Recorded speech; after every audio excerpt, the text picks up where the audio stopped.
একজন মানুষ যিনি নিজের জীবনের বড় একটি অংশ অসহায় দরিদ্র প্রান্তিক মানুষের সেবায় উৎসর্গ করেছিলেন। তিনি হলেন মাদার টেরিজা।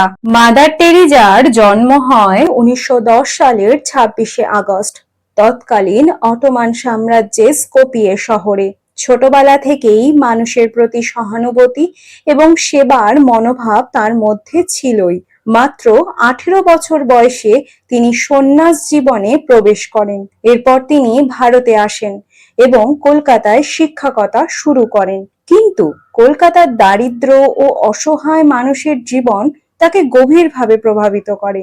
ধীরে ধীরে তিনি উপলব্ধি করেন শুধু শ্রেণীকক্ষে পড়ানো নয়, সমাজের অসহায় মানুষের পাশে দাঁড়ানো তার জীবনের একটি গুরুত্বপূর্ণ কাজ হতে পারে। তাই 1950 সালে তিনি প্রতিষ্ঠা করেন মিশনারিজ অফ চ্যারিটি নামে একটি সংগঠন। এই সংগঠনের মাধ্যমে দরিদ্র, অসুস্থ, অনাথ এবং সমাজের প্রান্তিক মানুষের সেবার কাজ শুরু হয়। কলকাতায় অসহায় মানুষের পাশে দাঁড়ানোর সেই কাজ ধীরে ধীরে বিশ্বের বিভিন্ন দেশেও ছড়িয়ে পড়ে। মাদার টেরিজা মনে করতেন মানুষের সেবা শুধু খাবার, আশ্রয় বা চিকিৎসা দেওয়ার মধ্যেই সীমাবদ্ধ নয়।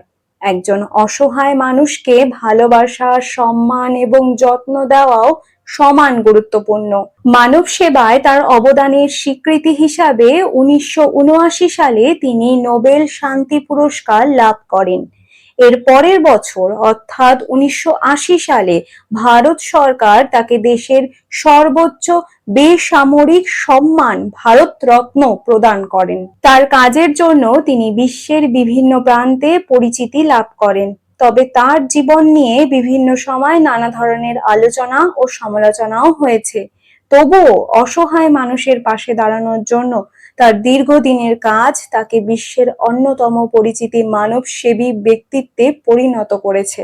মাদার টেরিজা 1997 সালের 5ই সেপ্টেম্বর কলকাতায় মৃত্যুবরণ করেন।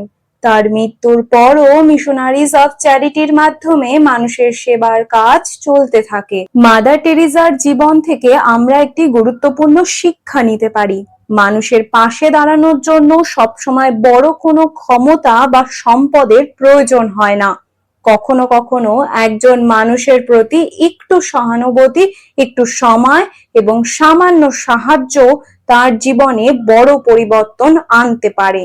আর এই কারণেই মাদার টেরিজার জীবন আজও মানব সেবা এবং সহমর্মিতার একটি গুরুত্বপূর্ণ উদাহরণ হয়ে উঠেছে। তার জীবন আমাদের মনে করিয়ে দেয় মানুষের জন্য করা একটি ছোট্ট ভালো কাজও অনেক বড় হয়ে উঠতে পারে।